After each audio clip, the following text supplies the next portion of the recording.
Throughout the day, you will hear from many Latinos at 3M, including Marina Perez, our 3M Chief Diversity Officer. She will participate in Successful Workplaces of a panel. Alejandro Roberto, 3M Latino Network Chair, who will speak in the role of ERGs in advancing companies' DEI goals. Marlene Lopez Ibarra, our 3M Strategic Director, Country Governments and Services, who will participate in a fireside chat with Jimmy Longoria. And then finally, I very much look forward to facilitating, moderating the panel on Hispanic Promise. But there is no more important speaker from 3M today than our very own special guest, Mike Roman, Chairman of the Board and Chief Executive Officer of 3M. We're so honored to have Mike here with us today. Under Mike's leadership, 3M has made strides to advance diversity, equity, and inclusion as never before, with a pledge to double the representation of underrepresented groups.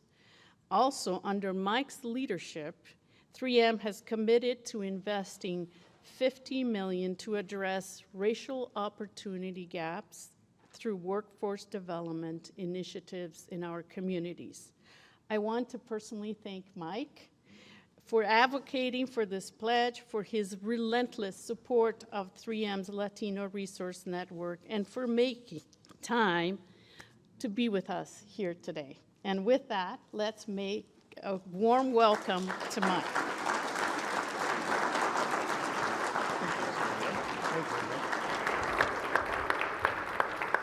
Well, thank you, Silvia. Thank you for the warm introduction. Gracias. Maybe a few words about Silvia. Silvia, as you heard a few of the indications of, she's been a trailblazer for 3M and a great 3M'er. She's led businesses across the company, and she was, without giving away age too, she was at the founding of our Latino Resource Network, from a handful of people to now more than 750. So Silvia, thank you for everything that you do. I also want to take an opportunity to welcome you all, welcome the Hispanic Leadership Summit to our 3M St. Paul campus. It's my honor, really, to host you here at 3M facilities. At 3M, everything we do is guided by our purpose. Our purpose is around unlocking people, ideas, and science to reimagine what is possible and build what is next.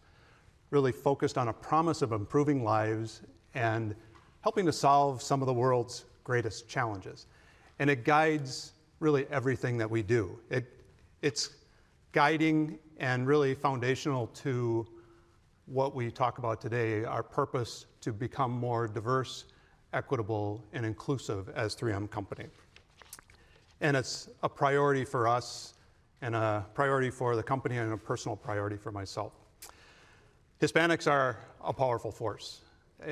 As Dr. Andrade was pointing out, they represent growth, they represent opportunity, and they represent the future. The future of employees, the future of consumers, the future of leaders, and the future of decision makers as part of our companies and our country. Yet we know that they're underrepresented in STEM and in the workforce. At 8%, thinking about the population representation that Silvia just talked about, underrepresented in such a critical area. And so for 3M, it's important that our workforce represents our communities, that's a priority for us, particularly in the STEM fields, but it's the right thing to do for us as a company, to be competitive. We know it makes us more creative, more innovative, more successful as a company. And so we are continuing to step up. Silvia highlighted some of the things we're doing in the community. Everything we do to step up around our purpose and leading in diversity, equity, and inclusion really has to start with the strengths of a company. It's important for me that we bring the strengths of a company to making a difference, and that we make a difference. And it only happens when we decide it's a priority, when we allocate resources, when we set goals and make commitments, and then hold ourselves accountable. And we have been driving to those goals.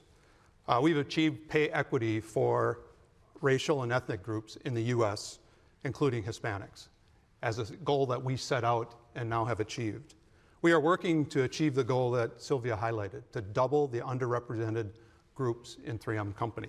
It's important that we start our leadership in our company. We are also increasing our support of Hispanics serving colleges and universities, really working to make a difference in supporting STEM and STEM access for students. And as Silvia mentioned, we signed and are committed to the Hispanic Promise. So we are going to make these and are making these priorities, and we will hold ourselves accountable to delivering on those.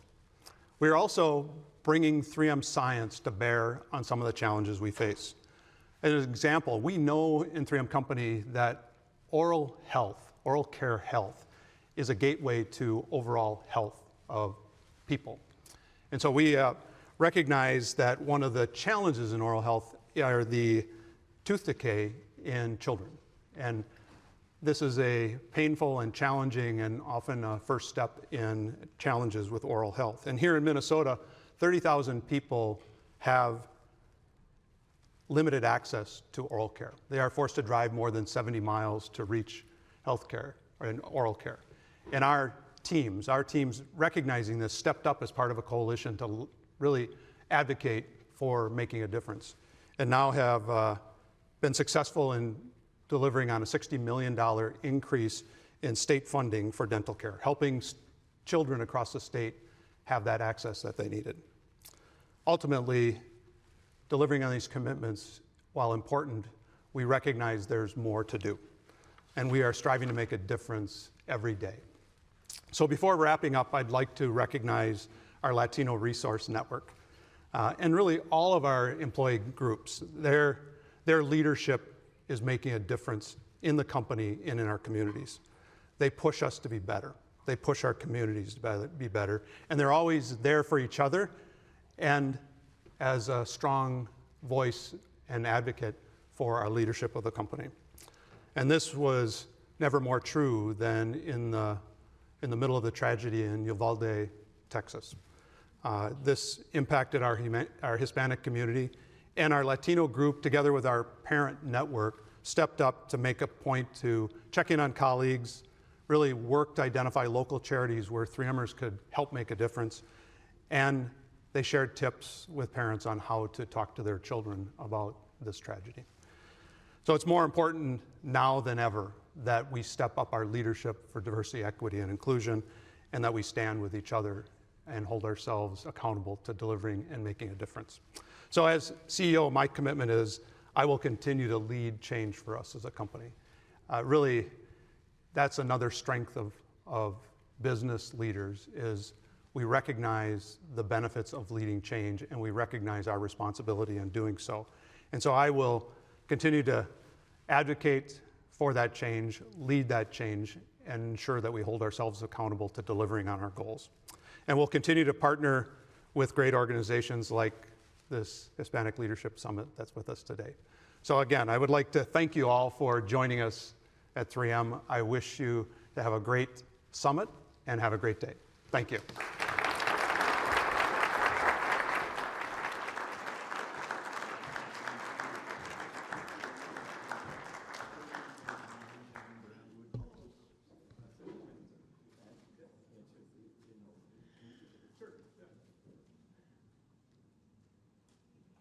All right.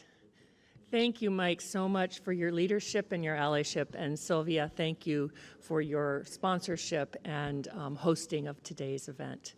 So I'm going to just give you a little, we've had some great speakers already, and so we're off to a great start, but I wanted to just share with you kind of how the day is going to unfold. In preparation for this great day ahead, I want to kind of lay out the types of conversations we're going to have. You know, as always, we want to kick off the program with a common basis of understanding so that we all have the facts at our fingertips. So as a part of that, the first things we're going to do this morning is we're going to look at some of the data. And we have some great speakers here to provide data information for us, so that'll start as the foundation. Following the presentations, we will have panel discussions around the 4 Hispanic Sustainable Development Goals that Claudia referenced in her video up front: good health and well-being, quality education, gender equality, and decent work and economic growth. These conversations aim to be action-oriented, focused not on the problem faced by the communities, but on the potential solutions and the opportunities for collaboration to move the needs of the region and beyond. We will have a unique art-focused conversation that introduces a little interactive activity during the lunch, as well as a conversation around how to elevate Hispanic Heritage Month. We count on you to get involved and participate here. We will continue the afternoon with a conversation of local councils, a discussion on the Hispanic Promise, and the best practices to reach the Hispanic community, closing with a keynote from Mayor Jacob Fry. As you can see, we have a busy day. Let's kick off with the presentation right now to have a collective understanding around the Hispanic community. We will start with Roberto Ramirez from the U.S. Census Bureau. Welcome, Roberto.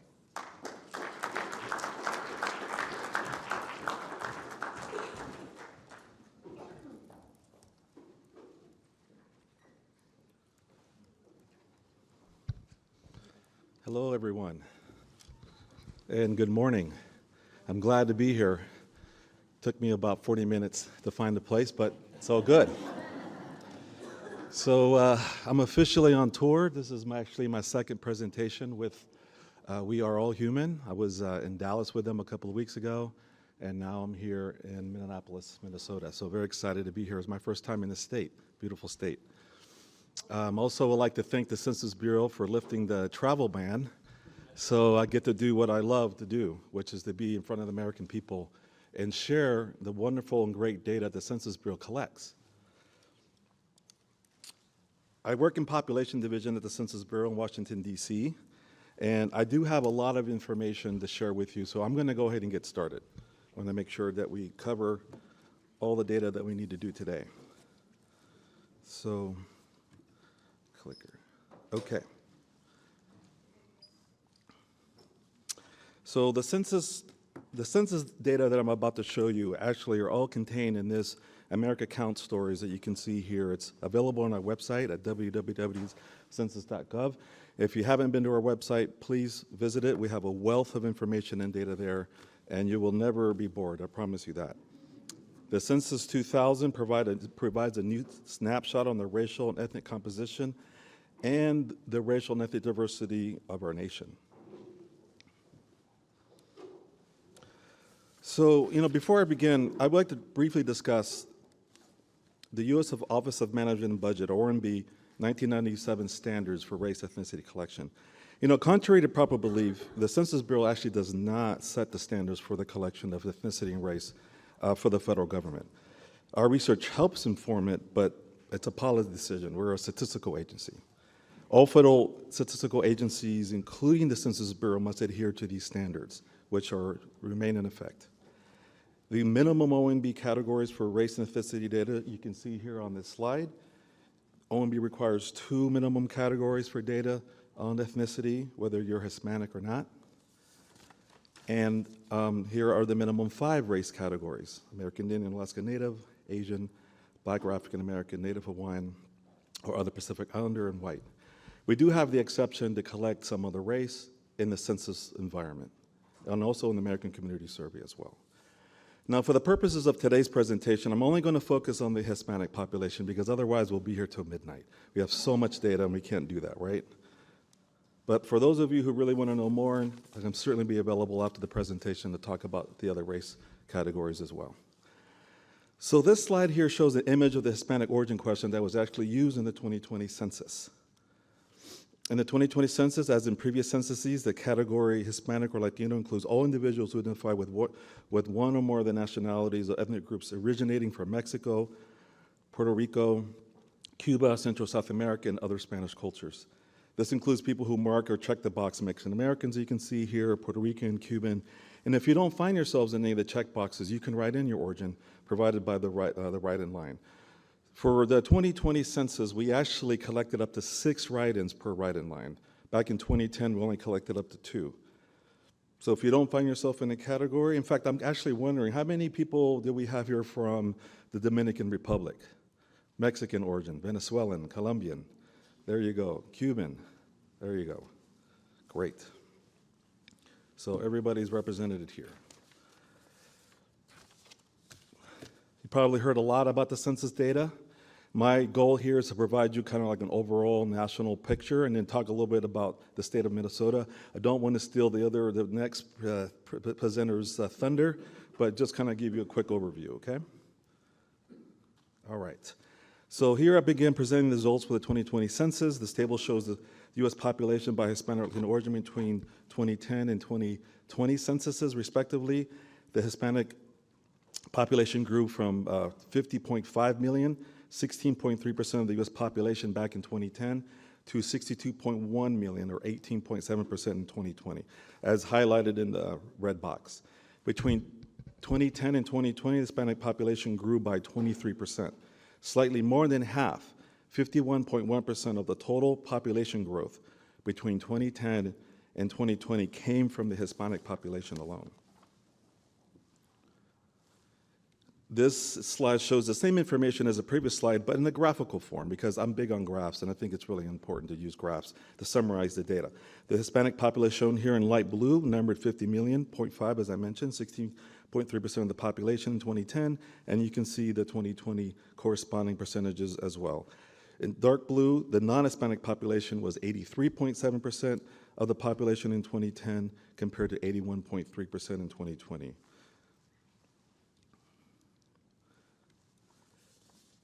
The 2020 census also enabled to examine, if you will, racial and ethnic composition of the population under the age of 18, as you can see here, for children, and the population 18 years and over.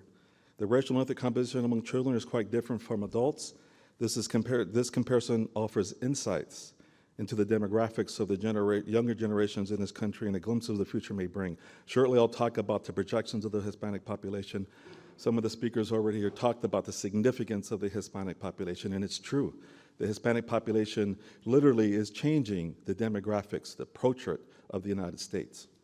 The white alone adult population, 18 years and over, went from 74.7% in 2010 to 64.1% in 2020. In contrast, the multiracial adult population increased from 2.1% in 2010 to 8.8% in 2020. In fact, this is one of the biggest stories out of the 2020 census. The multiracial population is the fastest growing population in the United States, and it's increasing, and we believe in the 2020 census, the improvements to the Hispanic and race questions allow to capture that diversity more accurately. The Hispanic adult population went from 14.2% in 2010 to 16.8% in 2020. Again, as the previous, there's a graphical form of the previous table, and I just wanted you to highlight, as you can see here, the 2010 numbers are in the kind of like the light blue, and the 2020 in the dark blue, and you can see the corresponding percentages. On your left-hand side, the percent for population under 18, and on your right-hand side is percent of the population 18 years and over. Okay, so this graph slide shows the 2020 total Hispanic population by state compared to the 2010 census. The light blue bars show the 2010 census, the dark blue bars represent the 2020 census. The Hispanic population grew numerically in all 50 states, including the Washington, D.C. Texas, California, and Florida showed the largest Hispanic numeric increase. Each of these states added over 1 million people of Hispanic origin within the last decade. Texas at 2.2 million, California at 1.6 million, and Florida at 1.5 million.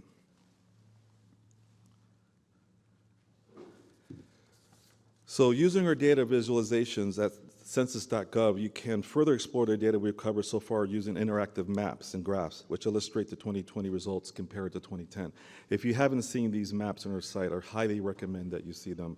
They're available for free, and we have a wealth of data to show you. So for today's illustration, I will just focus on the Hispanic portion, of course. So here is a screenshot of the Hispanic population in the United States by state from this data visualization. As you can see, the states with the highest percent Hispanic are concentrated in the southwestern parts of the United States. In the Midwest, Illinois had the largest percent Hispanic population, 18.2%. Illinois also had the 10th largest Hispanic origin population. Minnesota, however, ranks 38 out of the 50 states. Okay, so let's talk about Minnesota. So here is the percent Hispanic by county for the state of Minnesota. So you can see the counties here in the south are the counties with the highest percent Hispanic in the state. The Hispanic population is over 25% in 2 counties, Nobles County, and please forgive me, I'm struggling with this word, Watawan County, yes. How do you say that? Watawan, thank you. I practiced all last night and this morning, I still get it wrong. I tried. And here is the data for Hennepin County, home to Minneapolis, 7% of the county's Hispanic origin. It had the 17th largest Hispanic population out of the 87 counties in Minnesota. I wish I could really go over all this. I know my time's limited, but as you can see, if you ever get a chance, you will be able to hover over each of the different counties, and it will actually give you the actual counts from the 2020 and give you the percent increase in differences as well. Okay, so I want to spend a few minutes on these next few slides because I really think that, you know, demographics is really the future, and particularly in the Hispanic origin case for the United States. So far we covered, you know, the data that's available from the 2020 census. So now I'll cover our projection data on this slide in the next. This slide shows the Hispanic population size in millions from 1970, which is when the first time we started collecting Hispanic origin data. Back then we called it Spanish origin. And if you look at the light blue bars on the left side of the graph, these bars represent census counts from 1970 to 2010. In 1970, the Hispanic population in the United States was estimated at 9.3 million. And based on our most recent census, the green bar in the middle, the Hispanic population grew to 61.1 million. This means that the Hispanic population grew by 568% between 1970 and 2020. Between 2010 and 2020, between the censuses, the Hispanic population grew by 23%, which is 5 times larger than the non-Hispanic population. Now, if I can draw your attention to the dark blue bars on the right-hand side of the graph, these are projections of the Hispanic population decades from now. These projections are based on varying assumptions of future fertility, mortality, and international migration. And as you can see, it's projected that the Hispanic population will increase to about 111 million by the year 2060, which is not too far away from now. This same slide shows the same data presented in the previous slide, but it displays it in the percentage of the population. So as you can see, that the percent of the total population that reported Hispanic has also grown over the last 50 years. As shown in the light blue bars, the Hispanic population grew from 4.6% in 1970 to 16.3% in 2010, representing an 11% increase since 1970.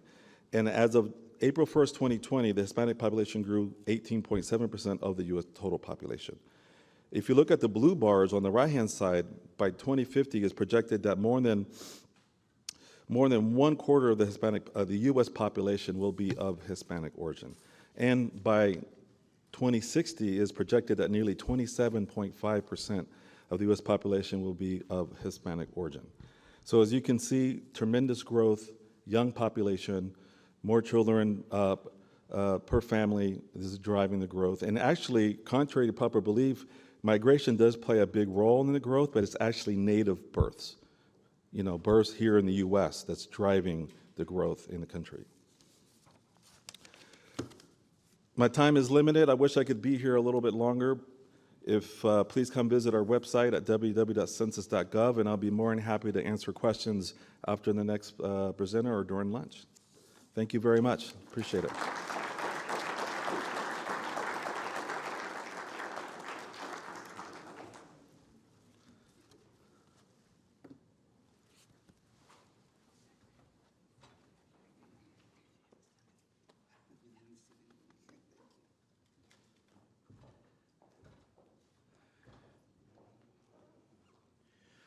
Hola, buenos días.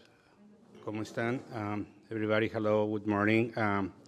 Looks like this is not a conference, it's rather a party. I see so many known faces. I'm just waiting to the quinceañera crossing that door any moment now. So I am really glad to be here, and thank you so much. And first and foremost, thank you to the organizers and 3M for inviting me. The committee also is part of this invitation as well, so thank you everyone. And I am Rodolfo Gutierrez, and many of you already know me. I am the Executive Director for Hispanic Advocacy and Community Empowerment Research. We do research as a way to live, but also we do research because we believe that research and information change things. So that's why we are committed in Minnesota to discover what we need to discover and talk about it. And that's why I'm here, because I think we so many times talk about Latinos, but we don't really know Latinos. We don't really know about them more than what we know about our friends, perhaps about our closest ones, but we don't know much beyond. So many times we are talking about poverty and many other kind of discrepancies and differences, but we don't really know that very much. So what we are trying to do recently in ASER is to bring that up front for us to know, forget that, and to work together in changing it, because we need to change it. And that's what I want to talk about today. So I am from this small city, one of the smallest cities in the world, actually the biggest one, Mexico City in Mexico, where you get lost easily just turning around the corner because you don't know how to come back home. But it's beautiful because you interact with a lot of people, a lot of differences, a lot of different people around your life. And I believe this is the most beautiful city in the world. And that's me, certainly. But we are part of a very large community of people who are migrating to the United States. So, so many Latinos are living in Minnesota today, and perhaps we see many people in the streets now as we didn't see in the past. When we arrived here, my family and myself, to Minnesota just to study at the university for our PhDs, we barely see a Mexican store or Latino store anywhere around. Today, we see stores almost everywhere, and Latinos are wherever you go. At least you find one Latino in every county you visit in Minnesota today. In the past, it was not true. Even in International Falls, who's living in International Falls, you'll find some Latinos living in there. And that is amazing. So today, perhaps we are asking always, how many Latinos are in Minnesota? And so many people are telling us there are 1 million, 1.5 million, 2 million people, because, yeah, we are noisy. We make a lot of noise, and along the year, we do have a lot of celebrations, and everybody knows about that celebrations, and they come to our celebrations. So, yeah, that's why we are very visible. And one question is also prevalent. So how many of us are undocumented? And that is always important. I do have a son. He was participating at a debate team, and once he was talking about Latino undocumented students in Minnesota, and one professor, a professor actually, asked him, how does it feel to be undocumented? And he said, I don't know. You better ask someone who is undocumented. I don't know about that. I am so sorry. But this is disrespectful. He said that in front of everybody in that debate. Today also we are trying to change the stereotypical images of Latinos, and we do have Robert Rodriguez. Everybody has seen the movies of Robert Rodriguez, of course, and we do have superheroes who are kids and they are Latinos, and we do have also still these kind of images everywhere around where people are letting these notes, and this is from last year. We only tip citizens because the waitress was a Latina, born in the United States, therefore citizen, but the people assume they were not. But we do have new superheroes. La Borinqueña from Puerto Rico. She is amazing. You better know her. She's the best, one of the best superheroes. And recently, in the most recent movie from Marvel, Doctor Strange, we do have a Latina superhero that is not only Latina, but she knows how to cross borders with magic. So yeah, that is fantastic. So I am really amazed of that superhero. We also have Jane the Virgin. I don't know if you've seen her, but this is a 3-generation family, and she is changing the stereotypical image because she's going for a degree. That it is beyond anything else, even though the problems she's going through, being a mom and being single and being rejected. So somebody already talked about who are the Latinos in the United States today, and we are 62.1 million. And we have the opportunity in the census today of identifying ourselves as Latinos. So, and we also had the opportunity of choosing different races and all that, and that is something that calls my attention because when you see the number of multiple races numbers growing, it's because of Latinos are declaring ourselves multiple races. So we represent also 52% of the entire population growth in the last decade in the United States, as already was mentioned here.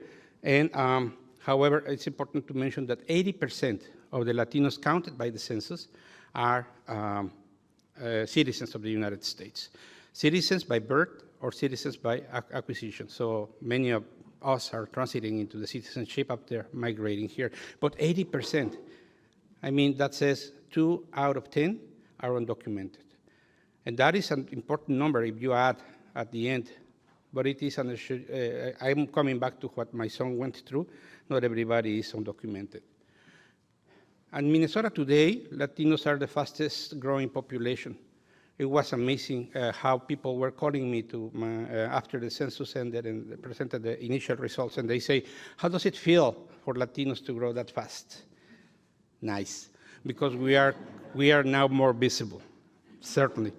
And as today, we're in the state, the Latinos represent 6.1% of the total population, reaching up to almost 350,000 people.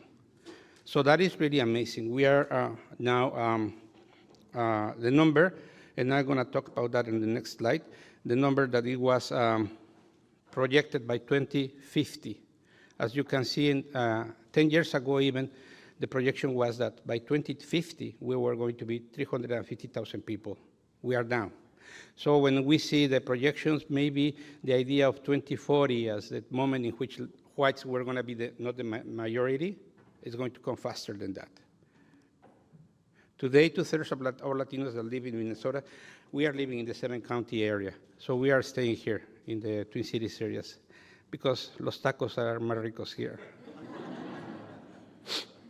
This is how the population, Latino population has grown. So I guess this is illustrating you how we are really growing fast.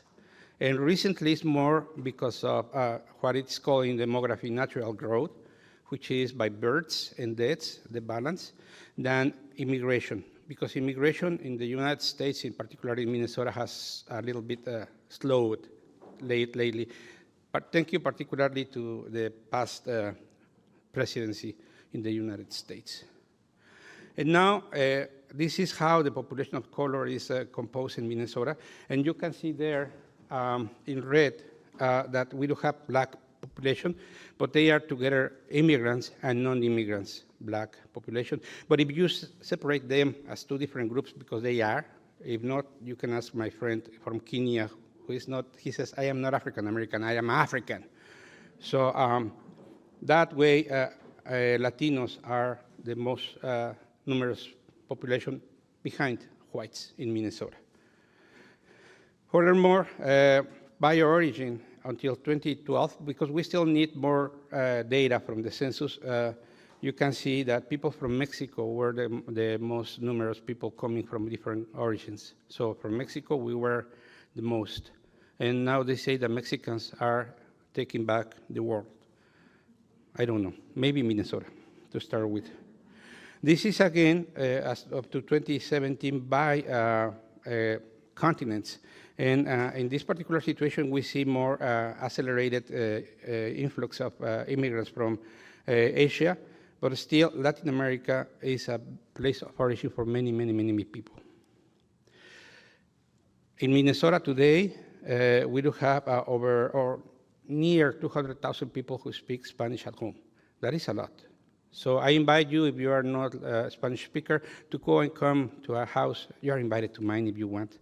And listen Spanish and interact with people in Spanish. That is really, really nice. It's a really good experience, as I did when I came to the United States and American families.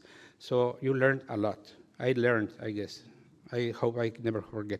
Where we are, somebody was telling us about the map before, and this is the map in 2010, but I want to highlight here how things change, because even though Nobles County, 1-to-1, and some other counties are still in that level of high percentage of population, the numbers of the population in general are not that high, so it is important just to give that kind of dimension, but yet the presence of this population is so important for those towns, for those counties, particularly Washington City. Over 30% of the population is of Latino ascendants. So without them, Washington City just kaput. So this is 2010, this is 2020, where we see counties such as Rice County and Renville County going up in the percentage of population of Latino ascendants living in there. That is something also to take into consideration. And also, you see at the end, among the 10 counties most populated by Latinos, we see there Ramsey and Hennepin in the 9th and the 10th places. That means that we are less in percentage, important here in the Twin Cities area, but we are still numerous. As I said before, we are mostly living here. But yeah, that is something that we need to know.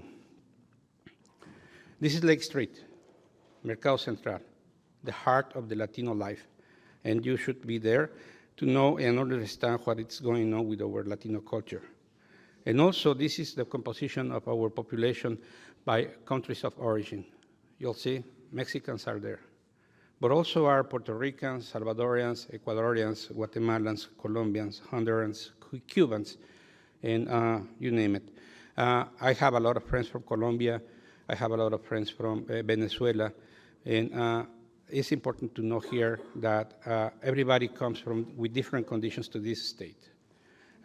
Noting, Venezuelans represent the highest educated community in the entire state, even beyond, way beyond, high up than whites.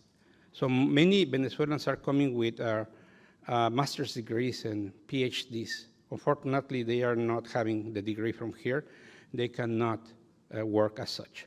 But they are the most educated population in the state of Minnesota.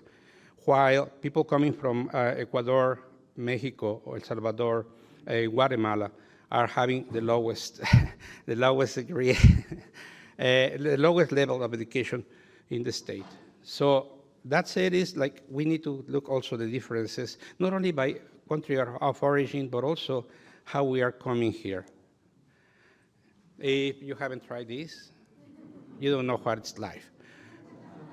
On one side, we do have a mole poblano, and Amalia is here. She's a chef, so she knows about food. And on the other side, we do have a tlacoyo with nopales. Everybody's afraid about nopales, cacto, but it's delicious. And that gives us a lot of things to think about also. And you see, I have the commercials. But now, also something, something relevant for me is to talk about how young this population is. By 2017, we don't have yet the entire data available for us to talk about it, but by 2017, 50% of the population over 18 years of age are born in the U.S., Latinos born in the U.S., while younger than 18 years of age, 94.4. Almost everybody younger than 18 are U.S.-born citizens. So we need to take that in mind, to keep that in mind. And the rest are a series of graphs where we see the differences of achievements in many different areas: education, housing, insurance, and everything that it's important to work on.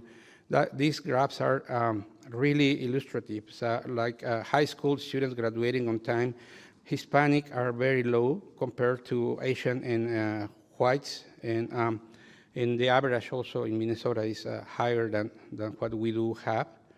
High school students, this is another way to see it, with lines, and we see that we are not doing too well. So the light blue line is near 60%.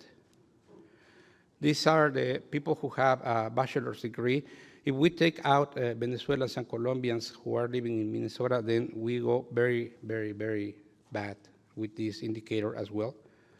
The home ownership, and I do have here a very good friend also who does sell houses or help people to acquire houses.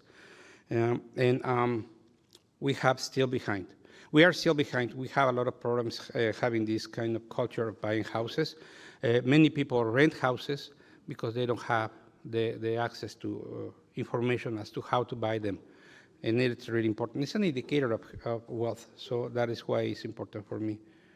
Health insurance, you see, Hispanics are still, and this bar is kind of tricky because the actual rates are very lower than that, but we still have a low rate of insurance among Latinos.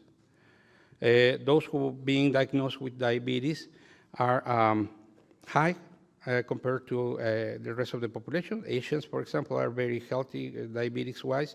Whites and other races, and two or more races are, compared to Latinos, very, very well. And I want to highlight, and almost done, this is a distribution of age by population. This is how it was by Minnesota in 2010. I'm working on the new distribution pyramid of population still, but haven't had the data. But what is important is this is how it looks compared to distribution age between U.S. population in the front, or white population in the front, and Latino population in the back. As you can notice, we do have an overnumbered in young people. So we are a very young population. And the recent data from 2020 give us this. In blue, we do have the population by age being whites, non-Hispanics, and the yellow are people of color. I don't know what it went there. So I really don't know. But it was to highlight the of color, because we are younger than white population. The white population are becoming older and older and older.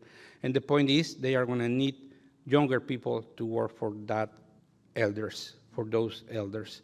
And they are not investing on helping these people of color in doing better. So I hope these are kind of indicators that we need to change. You see the natural change for births and deaths by 2060 is expected to recover. But guess what? It's going to be because of the people of color are going to have more children than whites. Because today, whites in Minnesota are showing the lowest rate of reproduction almost in the entire country. So whites are not prone to have babies, while people of color, we are, and particularly Latinos, we do have the highest rate of growth by births because we are happier. We like to dance, and we don't watch that much TV. I invite you to think about all these images as showing us how different we are, but what we do have a lot in common, and we need to put that together whenever we are designing any kind of approach to understand better our Latino communities and work for them, with them, and for the future, or not only of that community, but the entire state and the country. So these are facts that I already talked about, just a summary, so that's why I'm going that fast. And I really appreciate your attention. And if you want, I'm going to be here around for any questions. Thank you so much, and felicidades.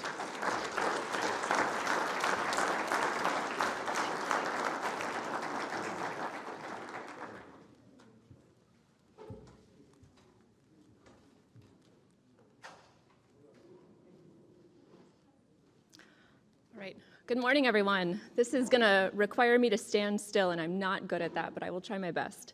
My name is Megan Dayton. I'm a senior demographer at the Minnesota State Demographic Center. We are housed in the Department of Administration in the Community Services branch, and we do a lot of the same work that you've heard from the Census Bureau and from Rodolfo at HACER.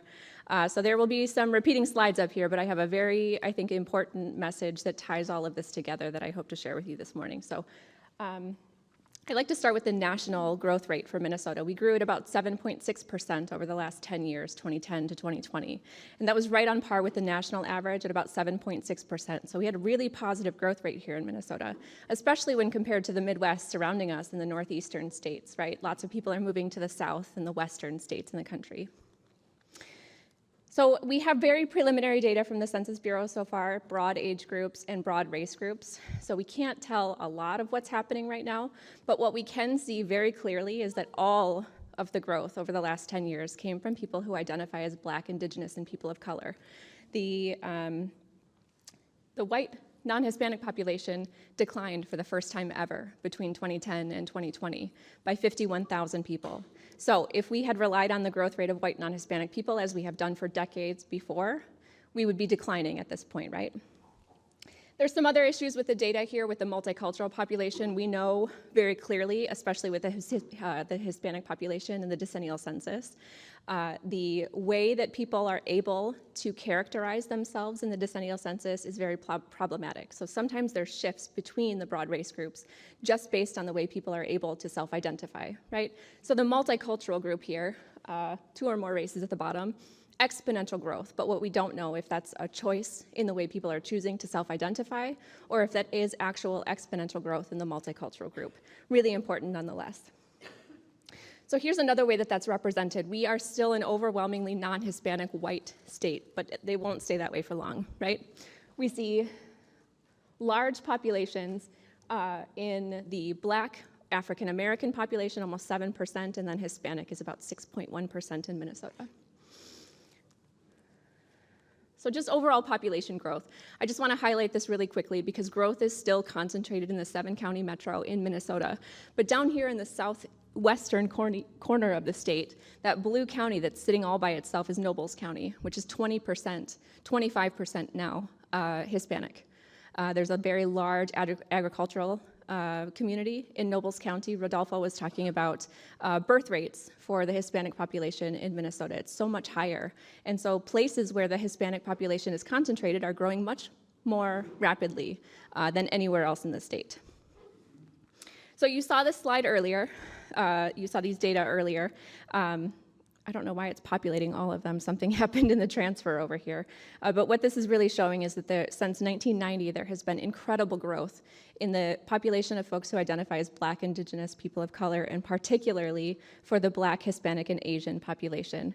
What I was talking about earlier, you see in 1980, it's a little hard to see, but the Hispanic population in 1980 just sort of pops up out of nowhere. We all know that that didn't happen that way. It's just the way that people are able to identify themselves in the decennial census, and that is problematic, right? The same thing happened for the other race category in 2000. Those folks just popped up out of nowhere, which is not what happened. Hopefully in 2030, when we see the Middle Eastern or North African broad race group added to the decennial census, we'll see that happen again. Whoa. Okay, well, good thing Rodolfo had this because you already saw it, right? What he forgot to mention is that there's this Scandinavian ski jump that happens at the turn of the century here, where we go from really 3 primary sending countries in Minnesota of Germany, Norway, and Sweden to a bottoming out of those sending countries, but an absolute explosion in the number of sending countries into Minnesota. And now at the top of the list is Mexico. Mexican-born Minnesotans are the highest population of foreign-born folks in Minnesota, about 66,000. So here's what I really want to drive home. This is that population pyramid that you've seen before in the previous 2 presentations. We have our babies on the bottom, 0 to 4, and every line going up is 5 years of age to our oldest Minnesotans at 85 plus at the top. The blue portion of the bar is folks who identify as Black, Indigenous, or people of color, and then the green portion of the bar is white non-Hispanic. So about 5% of our oldest Minnesotans identify as Black, Indigenous, or people of color. That's not very much, but you can see that the blue portion of the bar gets bigger and bigger every time you take a step down, right? To our babies, down at the bottom, 1 in 3 babies born today in the state of Minnesota is born to a mother who identifies as Black, Indigenous, or a person of color. And we know that the parent population, well, let me say that the other way. We know that the child population will continue to get more and more diverse every year because the parent population gets more and more diverse every year. So there's this momentum to diversity that's built into our age structure. No matter what happens at our borders, our state borders, our national borders, no matter what happens, we will continue to get more and more diverse. So I posted this on LinkedIn the other day, and it seemed to get a lot of traction. There was an article in the Sayhan Journal. If you're not familiar, I encourage you to go check it out because it's a really great news source for the international community in Minnesota. So this represents international migration into Minnesota. It's the balance of into and out, but it's always positive. We always have more people moving into Minnesota from international locations than we have Minnesotans moving away for international locations. It's always positive, right? But what this doesn't show you is that this is what's driving the workforce in Minnesota. This is what has been driving the workforce in Minnesota for 20 years. And in particular, in Minnesota, because of the agricultural community that we have in greater Minnesota that particularly relies on the Hispanic community here in Minnesota. So really strong growth for international migration, both in 2002, 2017, and all the years in between. We had hoped that it would stay as positive as it was in 2017.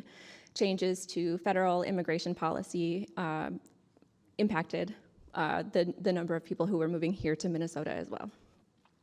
So here's domestic migration. This is people moving from other states into Minnesota, and it's been negative for a very long time, all throughout the 2000s. So this just really drives home that international immigration is driving the workforce in Minnesota. Again, we were positive for 2 years there in 2017 and 2018, and we hoped, I don't know if you could hear us demographers around the country cheering, well, the state cheering that this was positive again, but we were, but it didn't stay that way, so we dropped down to about 0 in 2019. So here's that labor force, right? If you look back this slide, in the 1990s, every single year is positive, right? And that's what led here to the 54,000 additional workers to our labor force every single year over the course of the 1990s. That is incredible. We will never see that again.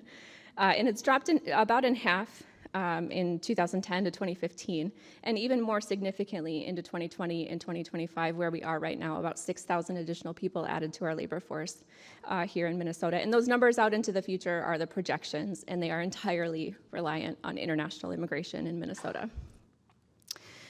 And so here is the culmination of what I hope I've been telling you this morning, is that all of the population and economic growth in Minnesota has been and will continue to be driven by Black, Indigenous, and people of color in the state of Minnesota.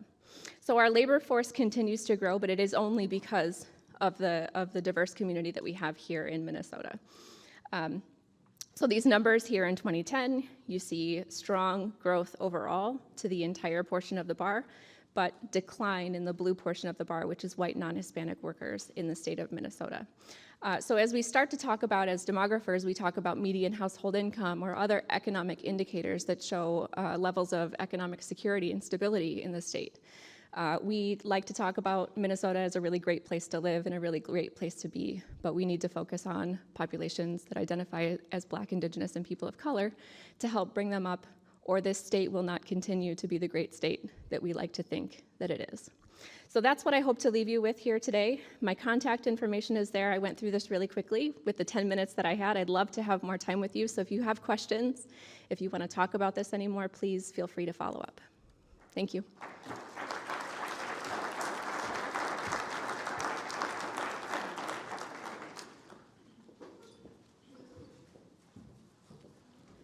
All right, it's always fun coming upstairs because I have heels on and I'm always thinking I'm going to go flying forward. All right, for those of you who did not meet me, so Beth did mention me earlier this morning. I'm Delia Gutierrez McLaughlin.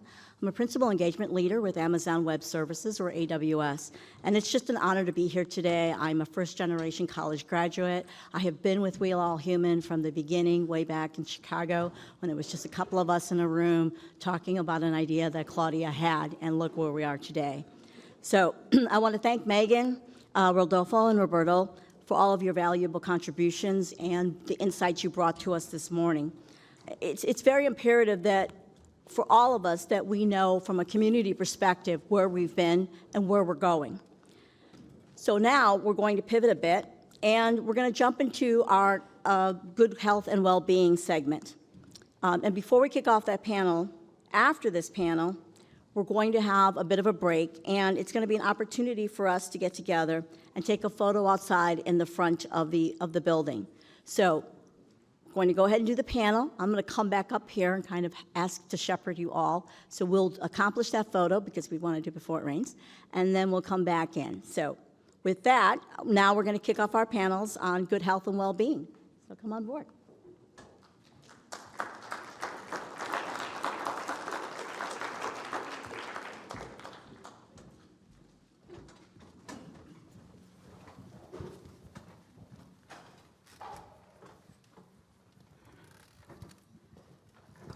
All right. Can you all hear us? All right. Buenos dias. We're pressed for time, so we're just going to get right into this panel. We have information in your package about the speakers here, myself, the moderator, and you'll see stuff about us on the screen here. This is a very important topic because of the pandemic has really exposed a lot of health inequities in our communities. Prior to the this crisis, if you will, there was already too much inequities in our community, especially as you saw the numbers increasing over the last 20 years. Prior to the pandemic, Latinos still had a lot of challenge in the health field, lowest insurance rates, younger chronic illnesses, and so forth. So now, as we look to the future, and now the pandemic's sort of waning, not officially over, what are the challenges that we're facing moving forward? So we have three distinguished speakers here from the state of Minnesota that are going to lead us in sort of the conversation and so forth. So I am going to start off with Rosa to maybe just start the conversation about what are the challenges here. You're from Minnesota. What are the challenges in the region that you've seen, particularly during the pandemic, and what's being done in the region to address some of these inequities? Muchas gracias. Buenos días a todos y a todas. It's a real honor and pleasure to be here with you and with these distinguished panelists, including my paisana Guatemalteca, Ruby. So Guatemala is in the house, yeah, another commercial. So to respond to your question, there's little research actually around those issues in the Midwest. And I was kind of excited this morning because we were going to hear a little bit more of data regarding the Midwest itself. And so the little research that I was able to find around what are those challenges and those barriers, including for the pandemic, the little research that I was able to find point to very similar trends and very similar issues that as a state council for the state of Minnesota, we are a state government agency, and we are a bridge and we connect the communities in Minnesota with the state legislature and state government to provide policy recommendations and legislation and other issues that are important for the community. And we have every legislative session an agenda that is pretty much informed by the community through listening sessions that we conduct, particularly in greater Minnesota. And so they are very consistent with Minnesota as well. And those have to do, and I think that Rodolfo mentioned some of them, they have to do with the lack and limitations in health insurance coverage, the high costs of health care services, the communication issues between providers and the patients, that has to do with language barriers and the lack of enough interpreters, particularly qualified interpreters to serve to these patients, particularly immigrant Latinos. and also transportation concerns. And that's something that the CEO of 3M also mentioned this morning about how difficult it is, particularly in greater Minnesota, to get to a health clinic, to a hospital, because of the distance. So those 4 issues have been also been told to us by the community when we do those listening sessions. So when we started re-engaging with communities across the state, the 2 main issues that they mentioned again were the lack of health insurance, the lack of health access access to health insurance, and also the need for more and better trained medical interpreters. Latinos in Minnesota, 22% of them lack health insurance. It's the highest percentage for all demographic groups in the state of Minnesota. And it's very reflective also of the percentage nationwide. For instance, I read an article after the horrible shootings in Uvalde that were describing the need for communities to get mental health services and care, but at least 22% of the community in Uvalde also lacks health insurance, and how difficult it is then to take care of those issues. But the underlying factors, I would say, of all of these challenges in these areas, the underlying factors are the inequities. And I think that we've been talking about a lot about health equity in the state and addressing the root causes of these inequities and also the social determinants of health that I believe one of my colleagues here is going to talk later. But they need to be fully addressed, those social determinants of health, because those have to do with what kind of jobs and what kind of good paying jobs our communities access to, because that's part of it. Do they have healthy food options? Do they live in food deserts, for instance? And what is out there to address those? Parks and open spaces, quality education, all of those are also part of what makes communities healthy and thriving, and those need to be addressed as well. And finally, I would say that structural racism needs to be also named, and this is also a factor that contributes to the poor outcomes of many Latinos.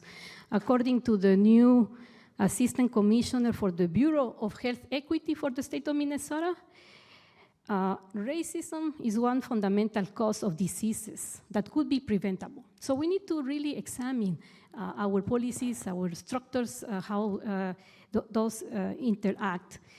And as you mentioned, the pandemic just made more visible those disparities and how they were exacerbated, particularly for essential workers, many of whom already suffer from unequal access to healthcare, as I mentioned, other kinds of chronic diseases, and more mental health issues, particularly among our young population. So we need to also see how those issues are more palpable in the intersections of health, physical, gun violence, and even healing. So I will leave it up there just to Thank you, start Rosa. the conversation. This morning we've heard about all of the gains and contributions of Latinos across the country. And here in the state of Minnesota, its labor force, its growth, and the pictures about the mole de Puebla and the tacos and so forth. Lots of contributions, but yet there's been a lot of challenges. This particular area has been one of them. Jonathan, no one organization can address these challenges.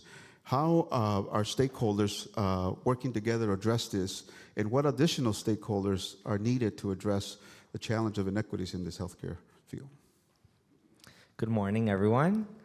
I think I would say something that is very important in the work that us nonprofit organizations are doing is receiving those resources from the grant funders. So on one end, I think that is one of the stakeholders that are super, super important in the work that we're doing. Also, I would have to say the employees. I think that those employees that were consistently providing those initiatives that work for the health and well-being of the population we serve is very important. So that would be, to answer the first part of that question, To answer the second one, I think it would be very important for us to create more alliances and partnerships with government agencies just to further amplify our purpose and our voices and have a bigger possibility of doing a bigger outreach to more communities. Thank you, Jonathan. Ruby, you've been doing this work for years, and at CLUS, it's certainly an organization taking the leadership in this space. Most recently, you sort of did your own identification of the social determinants of health. Could you share with us what are they and how you're approaching this work? Sure. Buenos días, todo mundo. Good morning, everyone. Yes, first I'll provide some context for those who don't know about there's a pie chart, and unfortunately I had visuals, but we couldn't get them up there. But if you picture a pie chart, and what it tells you, according to the State Department of Health and the Center for Wellness, 40% of your well-being. So think about it in a micro level, on an individual level, and then as a society for the Latino community and the macro level. So this is how we do our work at CLUS. 40% of your well-being is focused on your social and economic environment. 30% is based on your health behaviors. So in healthcare access as well. So if you think about it, 70% of your well-being is surrounded by these two emerging pieces. Only 10% is based on your environment. You know, if you don't have parks in areas where people can go walk or bike. In Minnesota, we're very proud of our parks and green areas, and certainly corporations is one of the big things they sell, right, to employees. 10% is genetics, and if you have obesity or high blood pressure in your family, well, that will impact your wellness, your health care. And so when you think about the 70%, that's how we do our work at CLUS. Our work is holistic, multi-generational, and is interconnected. We provide the services that help bring community, meet them where they're at, so a person can come to the organization because they lost their job. And not having an income is providing stress. And we have clinical behavioral health services available. We have social workers that are also providing in-home services for families and parents in particular to go see what are those behaviors, what is the environment that they live in.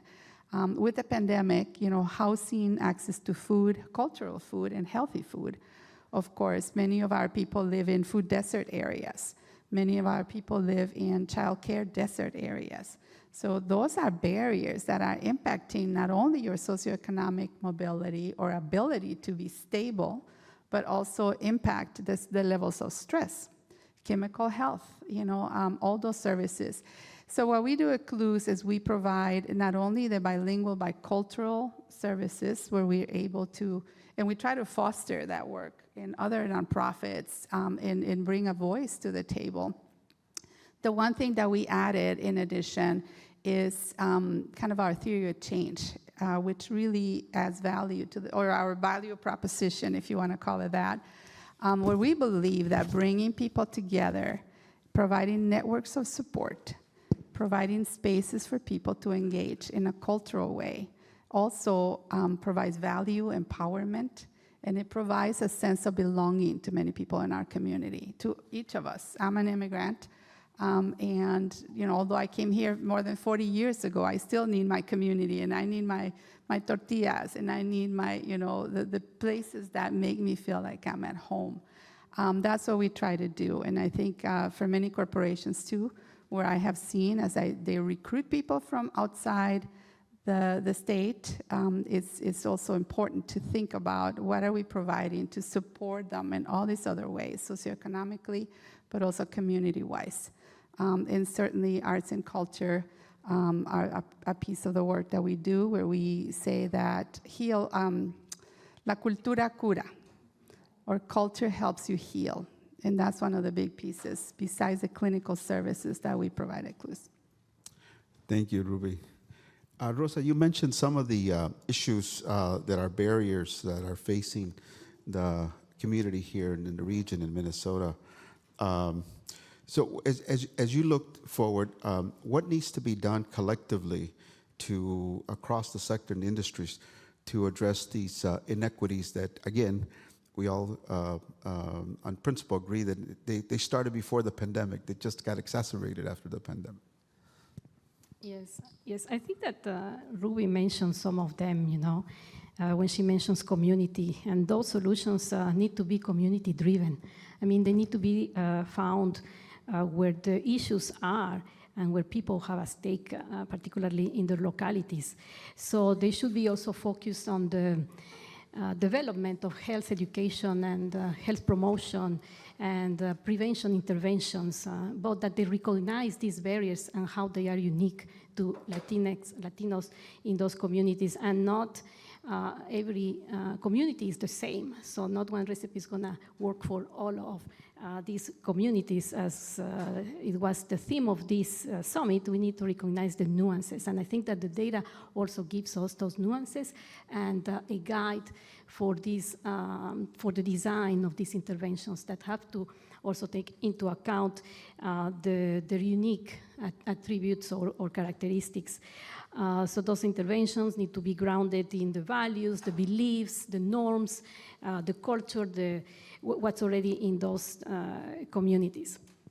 And that also includes a healthcare workforce that also reflects the patients that they treat. So that comes with the recommendation or the strong advice that there needs to be more encouragement and investment for young people to also choose STEM careers, to be doctors, nurses, physicians, etc. Then there needs to be a multi-sectoral collaboration, and I think that you alluded to some of them, including corporations or businesses that have these kinds of innovative solutions, and companies like 3M, but that also needs to include government and the local public health entities. And most importantly, those solutions need to be evidence-based or evidence-informed solutions and very bold public policy. So the government still has a great role to play in leveraging all of already the resources that there might be in the community, or the foundations, that the nonprofits, that the businesses bring, but the state, the government still has a big role to play, particularly in addressing those root causes that we were talking about. And there are other policies that need to also be taken into account and restructured. And those have to also do with the social determinants of health. So looking at the taxation policies, is it fair taxation, progressive taxation? Income inequity, how does the government address those? Housing, the justice system, education, urban planning. So those are some of the other roles that the government also needs to have a stronger say on it. And that's why the participation of the community in being at the table, in also advising in policy changes and system changes, is vital. And finally, we don't want to think that there's not some hope out there, but as Claudia Romo was saying this morning, we need to start shifting that narrative of scarcity to one narrative of assets, and how our communities, how we are also assets in the sense that we have resilience. There is resilience in those communities and individuals and organizations based on strong family and community bonds. And there's also trusted leaders and institutions in these localities, particularly when we think of communities of faith, when we think of the nonprofits, when we think of the informal networks that exist in those communities, volunteering groups, civic groups that come all together. So there's already assets there, and we need to identify them to build on those collaborations. Thank you. Jonathan, you mentioned earlier that the private sector, the philanthropic sector, the government sector, the nonprofit sector, it's no one stakeholder or sector can address these challenges. They all need to be working together.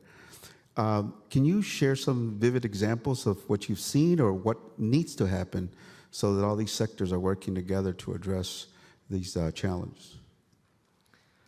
So like I mentioned before, it is very important for multiple leaders to work together alongside the community to address these issues and create networks of support that promote and foment the health and well-being of the communities that they serve. And actually, there is right now an initiative specifically that's for queer youths that we are participating alongside with 5 other nonprofit organizations, including Clues.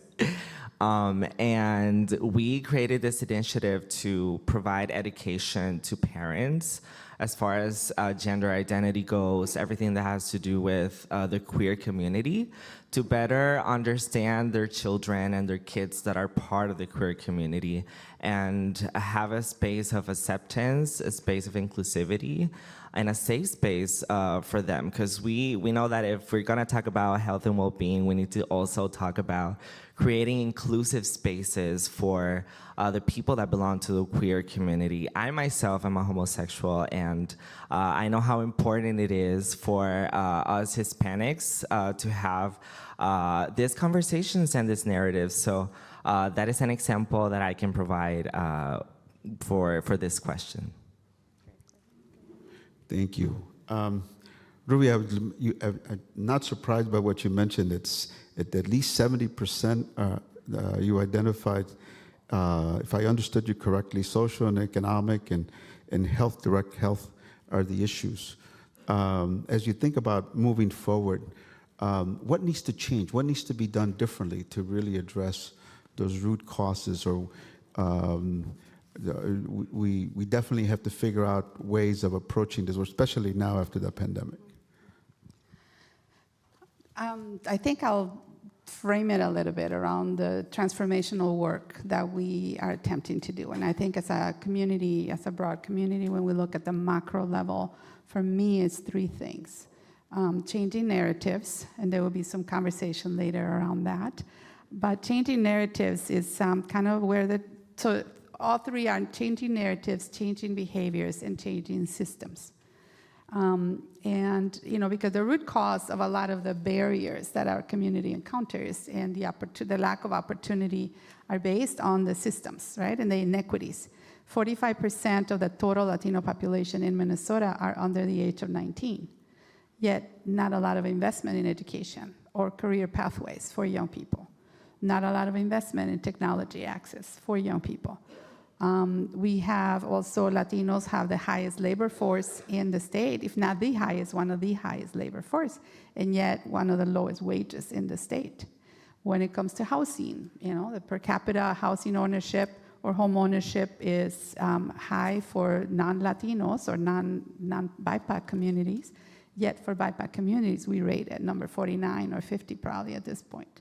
So the racial inequities and the disparities that our community are facing are definitely systems that need to be addressed, whether it's workforce, whether it's access to healthcare. In our behavioral health, everybody talks about the need for mental health services, but there's very, very few dollars invested in those services. Nonprofits, I think, are not also engaged in this community development piece, and we need to include nonprofits at all levels. I see some change now happening in this administration, which is very positive. But when it comes to changing narratives, it's not just changing the narrative that Latinos are great consumers, because that's the narrative that we hear, but it is about the voice of our young people, the voice of the diversity of our young people. How do they want, this is their country, this is their future. How do they want to be the next workforce? How do they want to be the next leaders, the next elected officials? So it's important that we start investing now in building those seeds so that we can write, greater efforts and inclusivity, true inclusivity, authentic diversity, as we have many diverse groups in our community. And I think partnerships, where we have public-private partnerships is also another way. Going to the legislature and asking for systems change, not just for money, but systems change, looking at addressing those inequities. Thank you, Ruby. In a minute, we'll open it up for some questions or comments from the audience. That's a very important topic.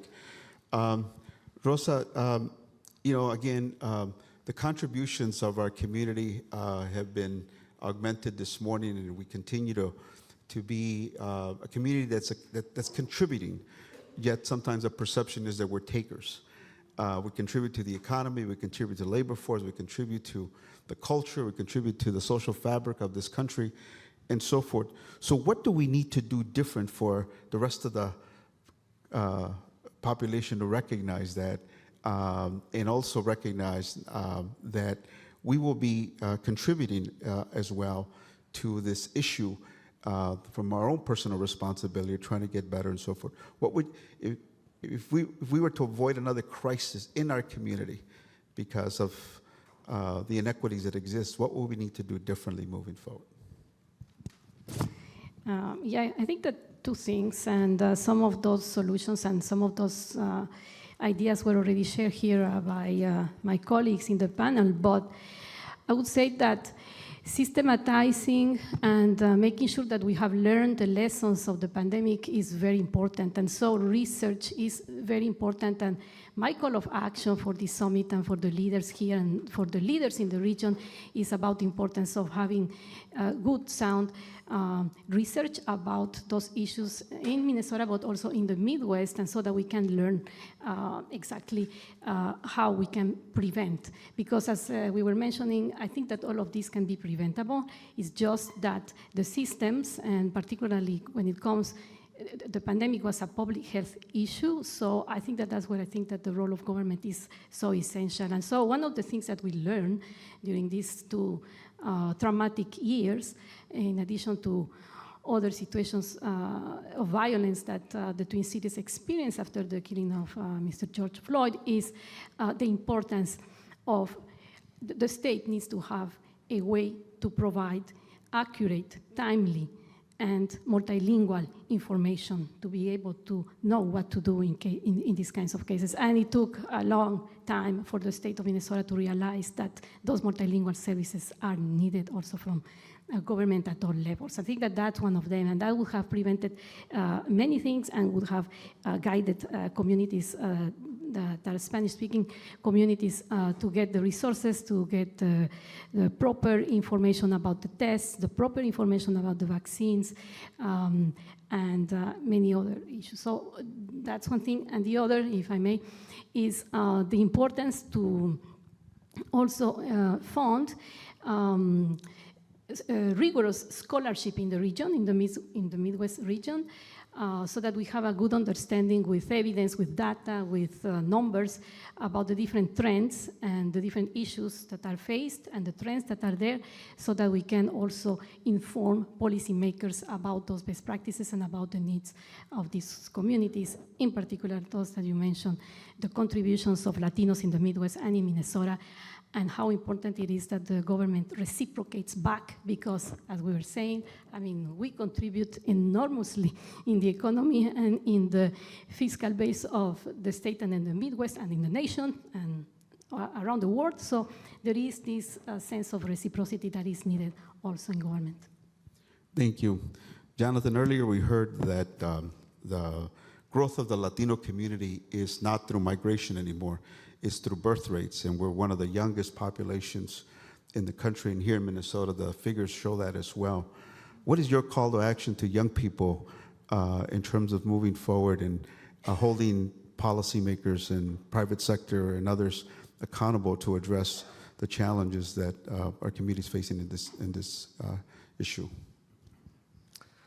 My call of action for young people, I would say, is to become leaders and to take up space. The work that we're doing is for them to be better, to provide to our society. So I would say for them to not to be scared and to take up space, be the leaders that they want to be. Ruby, again, if CLUS has been doing incredible work in the state of Minnesota, not just in the Twin Cities, and you continue to grow. You mentioned resources are important, but it's not just about resources, the type of resources. and the type of partnerships and the type of alliance, what is your call to action to policymakers, private sector, and other allies to continue to address this issue? For policymakers is investing in our community. As we look at the numbers, it tells you the story that we are the future of this state. We are the future of this country. It's now, it's not tomorrow, it's now. But the lack of investment, I think, in not just, again, not just money, but lack of investment in looking at what are those transformational pieces that we need to work together in changing. Those approaches that are holistic, that include multi-generations, are important as well. Not just, we're working with youth. At the same time, what are the bigger stressors for them? The economy, helping their families survive. Our undocumented community has been left behind. And, we have a large number of undocumented families and underinsured and uninsured families. During COVID, that was exacerbated, where the stressors became the big pressure for young people, because they were the ones that families depended on to bring bread to the table. And so we were not prepared in terms of access. Our undocumented community did not get any helplines as many others received. So we as a nonprofit, many of us had to go raise our own funds to help the families that were not getting any cash assistance. So we were definitely not ready, and I think this COVID in the coronavirus has been teaching us a lot of lessons in what we need to invest as a community, because these are our neighbors, these are the families that, we are part of the bigger Latino community. Thank you. I'm just going to try to synthesize here and sort of add my call to action as well. As we continue to hear this morning, and we'll continue to hear through these summits throughout the, ongoing. It happened in Texas, happened in New York, now it's happening in Minnesota, is to really elevate and change the narrative of our community.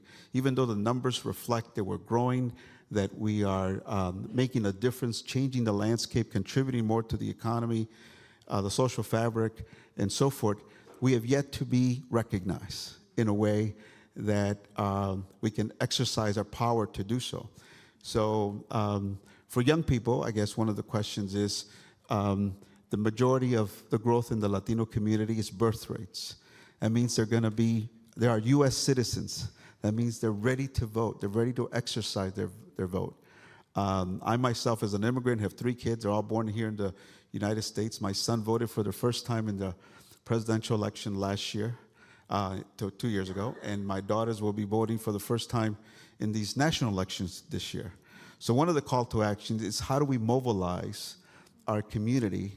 The last national elections, as I understand it, and correct me, Mr. Andrade, if I'm incorrect on this data, is that even though Latino vote increased significantly, there were still more Latino voters that were eligible to vote than voted. And that is sort of to address these issues of more government funding, holding the private sector accountable, holding the philanthropic sector accountable. We need to exercise our collective power, not just in the political arena, but also in the economic arena, and clearly, as we become more professionalized in the health space as well. So it's not just the needs, but building on the assets of our community, tremendous assets in our community as we move forward. So let me ask you to give a round of applause to our panelists here.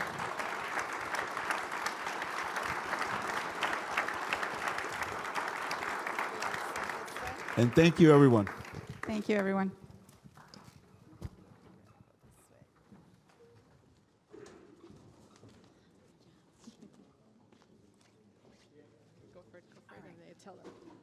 All right, thank you very much, Raul, Ruby, and Rosa, and Jonathan. Thank you very much for that first segment on good health and well-being. All right, so we're going to, get our blood flowing a bit. We're going to get up and stand up. We're going to have a bit of a coffee break. We have a lot of Hispanics, Latinos, allies, and advocates in the room, and it feels like it's still very quiet. So I'm going to check if the coffee has enough caffeine. Right. But in the meantime, to make sure that everybody is up and ready to really go from invisible to visible, we'd love to invite you to get the group photo.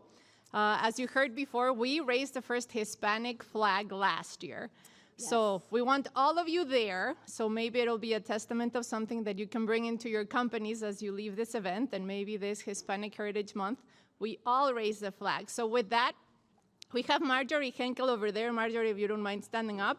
And Natasha Railevsky, she is the chair-elect for the LRN. If you don't mind all standing up, here's the challenge. And follow Marjorie and Natasha to the front, because we have to go all the way out through your entrance, line up by the flagpole, and then Howard's going to be waiting for us, and then we'll be back in this room at 11. So let's all move together. All right, thank you. Thank you.